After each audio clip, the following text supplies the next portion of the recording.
Hello, मेरा नाम Chisa है और मैं इस कोर्स में आपका साथी रहूंगा।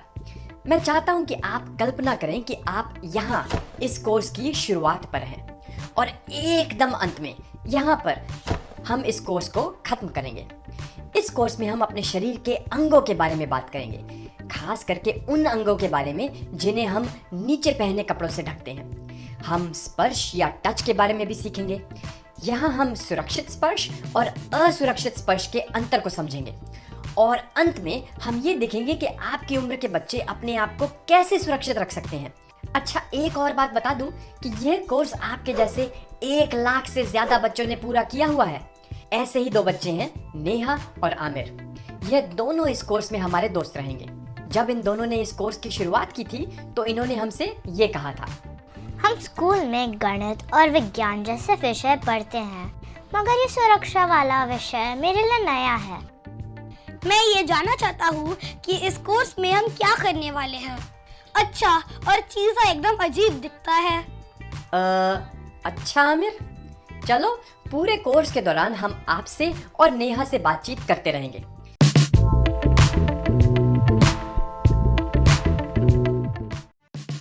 इस कोर्स की शुरुआत में सबसे पहले हम अपने शरीर के बारे में जानेंगे। शायद किसी पिछली क्लास में आपकी टीचर ने शरीर के बारे में सिखाने के लिए इस तरह के चार्ट का इस्तेमाल किया होगा। इस चार्ट में अक्सर हमें आंख और हाथ तो दिखाए जाते हैं, लेकिन हमारे शरीर के कुछ अंग ऐसे भी हैं जिन्हें इस चार्ट पर नहीं दिखाया जाता। वे हैं हमारे निजी अंग या फिर प्राइवेट बॉडी पार्ट्स।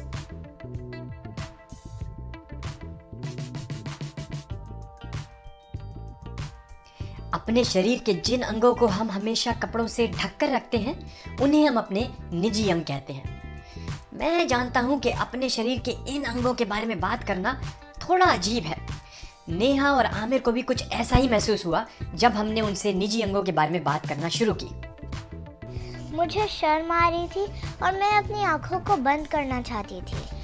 हम इस बारे में ज्यादा बात नहीं करते। मुझे बहुत ही हंसी आ रही थी और मैं अपनी हंसी को रोक ही नहीं पा रहा था। नेहा, अगर आपको शर्म आ रही है तो इसमें कोई गलत बात नहीं है, और आमिर, अगर आपको हंसी आ रही है तो ये भी गलत नहीं है। लेकिन निजी अंगों को लेकर दूसरे बच्चों को चिढ़ाना ये सही नहीं है। हाँ, मुझे भी हंसी आ रही थी। अच्छा, हम इस विषय के बारे में क्यों सीख रहे हैं? हम आपको इसके बारे में इसीलिए सिखा रहे हैं क्योंकि अपनी आंखों और हाथों की तरह आपको अपने निजी अंगों को भी स्वस्थ और सुरक्षित रखना चाहिए। ठीक है, अब हम देखेंगे कि आप अपने निजी अंगों को सुरक्षित रखने के लिए क्या कर सकते हैं।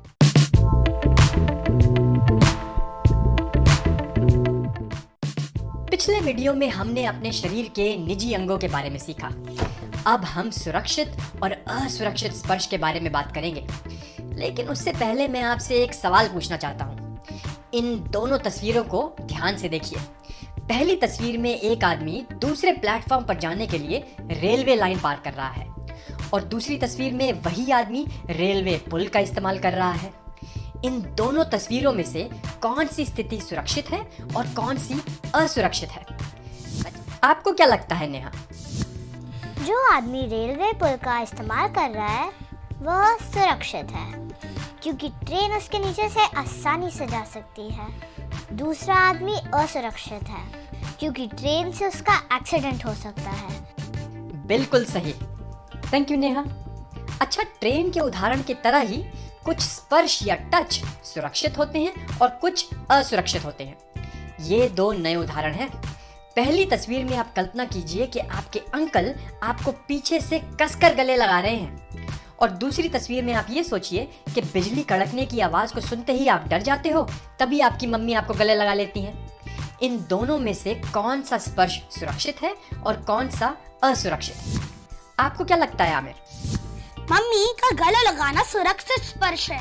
ऐसा क्यों आमिर? क्योंकि बच्चा डर गया है और मम्मी उसकी मदद कर रही है। बिल्कुल सही। अंकल का पीछे से गले लगाना असुरक्षित स्पर्श है।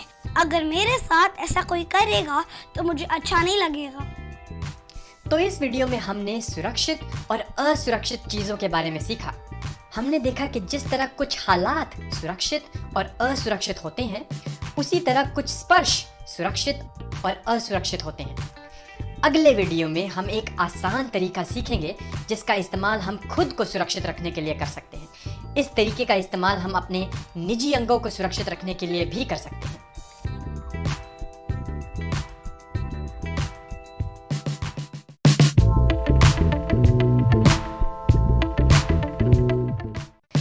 अपने शरीर के निजी अंगों को सुरक्षित रखने के लिए आप इस नियम का इस्तेमाल कर सकते हैं। किसी का हमारे निजी अंगों को छूना, देखना या उनके बारे में बात करना बिल्कुल भी ठीक नहीं है। जब हमने ये सुरक्षा नियम नेहा को दिखाया तो उन्होंने हमसे ये कहा, इस नियम से मुझे उलझन हो रही है, क्या आप इसे धीरे धीरे समझा सकते हैं? ठीक है, मैं इस नियम को आराम से समझाता हूँ। इस नियम में 3 बड़ी बातें हैं: छूना, देखना और बात करना। इनके बारे में एक एक करके सोचते हैं। सबसे पहले है छूना। किसी का हमारे निजी अंगों को छूना बिल्कुल भी ठीक नहीं है। उदाहरण के लिए सोचिए कि आपके ट्यूशन टीचर आपको पढ़ा रहे हैं, लेकिन इस दौरान वे आपके शरीर के निजी अंगों को छूते हैं। क्या ये बात ठीक है? आपको क्या लगता है नेहा? नहीं, ये ठीक नहीं है। क्या ये हमारे सुरक्षा नियम को तोड़ रहा है? सुरक्षा नियम कहता है किसी का हमारे निजी अंगों को छूना बिल्कुल भी ठीक नहीं है। ये उदाहरण तो हमारे सुरक्षा नियम को तोड़ रहा है। बहुत बढ़िया, एक और उदाहरण देखते हैं। एक साथ खेलते समय कोई बड़ा बच्चा आपके निजी अंगों पर आपको मारता है। क्या ये ठीक है? आपको क्या लगता है आमिर? किसी का भी हमें हमारे निजी अंगों पर मारना बिल्कुल भी ठीक नहीं है। बिल्कुल सही। क्या ये उदाहरण हमारे सुरक्षा नियम को तोड़ रहा है? सुरक्षा नियम कहता है कि किसी का हमारे निजी अंगों को छूना बिल्कुल भी ठीक नहीं है। ये उदाहरण हमारे सुरक्षा नियम को तोड़ रहा है। बहुत अच्छे। ठीक है, अब एक और उदाहरण देखते हैं। सोचिए कि एक लड़का और लड़की एक दूसरे से हाथ मिला रहे हैं। क्या ये बात ठीक है या नहीं? हाथ मिलाना कोई गलत बात नहीं है। क्या ये उदाहरण हमारे सुरक्षा नियम को तोड़ रहा है? इस उदाहरण में शरीर के निजी अंगों को छुआ नहीं जा रहा, तो इसका मतलब यह हमारे सुरक्षा नियम को नहीं तोड़ रहा है। बिल्कुल सही कहा। हमारा सुरक्षा नियम कहता है कि किसी का हमारे निजी अंगों को छूना बिल्कुल भी ठीक नहीं है। अब एक और उदाहरण देखते हैं। आप अपने दोस्त के साथ डॉक्टर खेल रहे हो और इस दौरान आपका दोस्त आपके शरीर के निजी अंगों को छूता है। क्या ये ठीक है या नहीं? नहीं, यह ठीक नहीं है। किसी का हमारे निजी अंगों को छूना बिल्कुल भी ठीक नहीं है। यह हमारे सुरक्षित नियम को तोड़ रहा है। एकदम सही कहा। चलो अब हम पूरे सुरक्षा नियम को फिर से देखते हैं। इस बार हम ध्यान देंगे देखने पर। किसी का हमारे निजी अंगों को देखना बिल्कुल भी ठीक नहीं है। एक उदाहरण लेकर इसको समझते हैं। 3 छोटे लड़के छिपकर लड़कियों के बाथरूम में झांकते हैं। क्या ये ठीक है?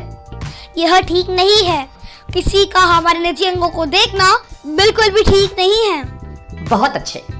चलो पूरे सुरक्षा नियम को फिर से देखते हैं और इस बार ध्यान देंगे बात करने पर। किसी का हमारे निजी अंगों के बारे में बात करना बिल्कुल भी ठीक नहीं है। सोचिए कि आपकी कजन या चचेरी बहन आपको चिढ़ाती है और आपके निजी अंगों पर कमेंट करती है। क्या ये ठीक है?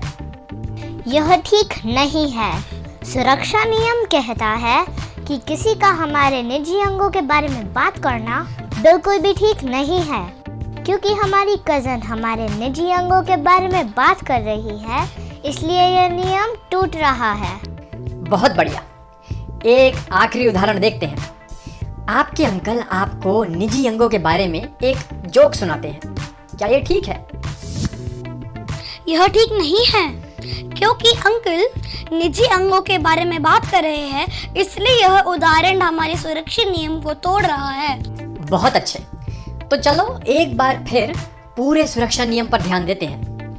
किसी का हमारे निजी अंगों को छूना, देखना या उनके बारे में बात करना बिल्कुल भी ठीक नहीं है। वैसे इस सुरक्षा नियम का एक आखिरी हिस्सा है जो हमने आपको अभी तक नहीं बताया है। हम जल्द ही उसके बारे में बात करेंगे।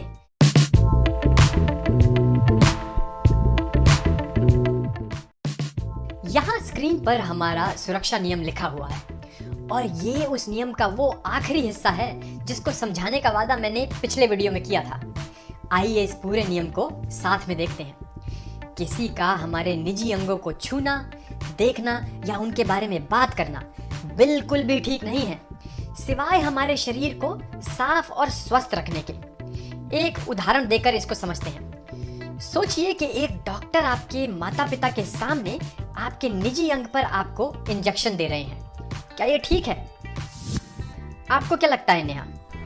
डॉक्टर हमारे निजी अंगों को छू और देख रहे हैं, लेकिन मुझे लगता है कि ये ठीक है क्योंकि वह ऐसा हमें स्वस्थ रखने के लिए कर रहे हैं। एकदम सही। हालांकि इंजेक्शन से हमें दर्द होगा और ये इंजेक्शन हमारे निजी अंग पर दिया जा रहा है, फिर भी ये हमारे नियम को नहीं तोड़ रहा। पूरा नियम कहता है कि किसी का हमारे निजी अंगों को छूना, देखना या उनके बारे में बात करना बिल्कुल भी ठीक नहीं है, सिवाय हमारे शरीर को साफ और स्वस्थ रखने के। क्योंकि डॉक्टर हमें स्वस्थ रखने की कोशिश कर रहे हैं, इसीलिए ये उदाहरण हमारे सुरक्षा नियम को नहीं तोड़ रहा है। चलो एक और उदाहरण देखते हैं। सोचिए कि आपके हाथ में गहरी चोट लगी है और प्लास्टर लगाया गया है और आपकी मम्मी कपड़े बदलने में आपकी मदद कर रही हैं। क्या ये उदाहरण हमारे सुरक्षा नियम को तोड़ रहा है? आपको क्या लगता है आमिर? हमारे कपड़े बदलते समय मम्मी हमारे निजी अंगों को छू और देख सकती है, लेकिन वो हमें स्वच्छ रखने के लिए ऐसा कर रही है। इसलिए मुझे लगता है कि ये उदाहरण हमारे सुरक्षा नियम को नहीं तोड़ रहा है। बहुत बढ़िया। ठीक है, अब आखिरी बार हम अपने सुरक्षा नियम पर एक बार फिर से ध्यान देते हैं। किसी का हमारे निजी अंगों को छूना, देखना या उनके बारे में बात करना बिल्कुल भी ठीक नहीं है, सिवाय हमारे शरीर को साफ और स्वस्थ रखने के।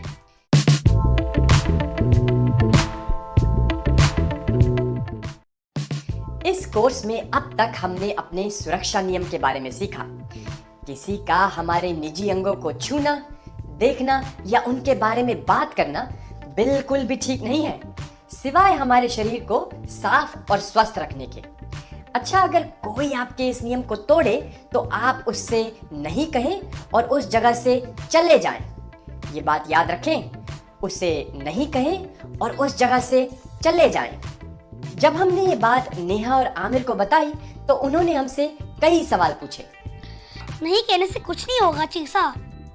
नहीं कहने में ही भलाई है आमिर, क्योंकि इससे सामने वाले व्यक्ति को ये एहसास हो जाएगा कि आपको पता है कि क्या ठीक है और क्या नहीं। अगर कोई मेरे सुरक्षा नियम को तोड़ता है तो मैं उसे मारूंगी या काटूंगी। अगर मुझे कोई पत्थर मिला तो मैं उसे मारूंगा या फिर एक घूसा भी लगाऊंगा।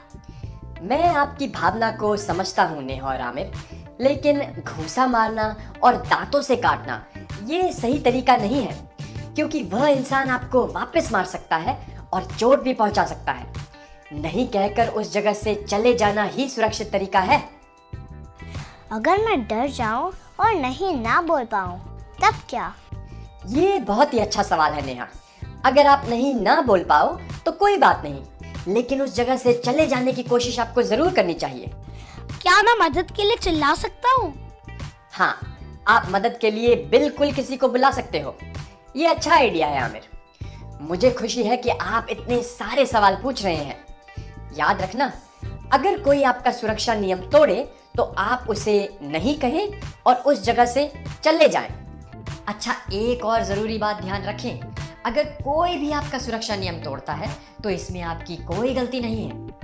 आगे देखते हैं कि आप नहीं कहकर और उस जगह से चले जाने के बाद क्या कर सकते हैं।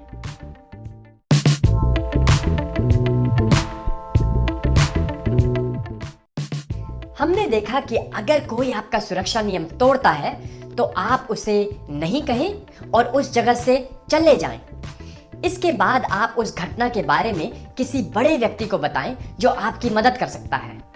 जब हमने ये बात नेहा और आमिर से की तो उन्होंने हमसे ये कहा, ये बड़ा व्यक्ति कौन है? ये अच्छा सवाल है नेहा। ये बड़ा व्यक्ति वो है जो आपके आसपास रहता है और जिसकी उम्र 18 साल से अधिक है। ये व्यक्ति वो है जो आपकी बात सुनकर आपकी मदद कर सकता है। ये आपके मम्मी पापा, आपके दादा दादी, नाना नानी और आपके टीचर या फिर आपके पड़ोसी भी हो सकते हैं। मुझे नहीं लगता कि मैं इस बारे में अपनी मम्मी पापा से बात कर सकता हूँ। वे मुझ पे गुस्सा होंगे और मुझे बहुत डांटेंगे। क्या मैं इस बारे में अपनी बहन, भाई या दोस्त को बता सकता हूँ? हाँ आमिर, आप इनको बिल्कुल बता सकते हो और आपके भाई, बहन या दोस्त किसी बड़े व्यक्ति को इस बात को बताने में आपकी मदद कर सकते हैं। अगर मैंने किसी बड़े व्यक्ति को ये बात बताई और उन्होंने मेरी मदद नहीं की तो क्या? ऐसे में आप किसी और को तब तक ये बात बताते रहो जब तक कि आपको मदद नहीं मिल जाती। ओह, क्या मैं इस बारे में क्रेश या छोटा भीम को बता सकता हूँ? आमिर, क्या आप अपनी लाइफ में कभी इन लोगों से मिले हो? नहीं। तो ये बेहतर होगा कि आप किसी ऐसे बड़े व्यक्ति को ये बात बताएं जिन्हें आप जानते हो। याद रखना, ये बड़ा व्यक्ति वो है जो आपके आसपास रहते हैं और जिनकी उम्र 18 साल से अधिक है। ये व्यक्ति वो है जो आपकी बात को सुनकर आपकी मदद कर सकते हैं। अच्छा, एक और जरूरी बात ध्यान रखें, अगर कोई भी आपका सुरक्षा नियम तोड़ता है तो इसमें आपकी कोई गलती नहीं है।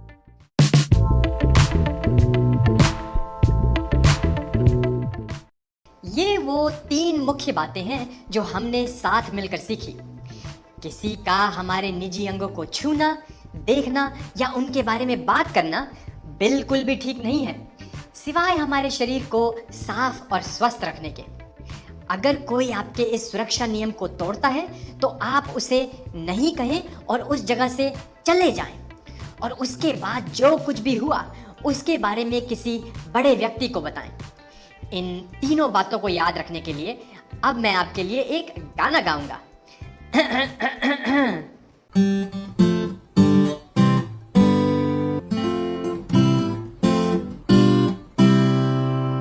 सुरक्षा नियम में है दम, याद इसको रखेंगे हम।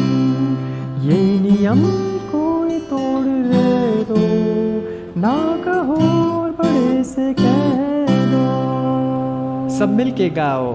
सुरक्षा नियम में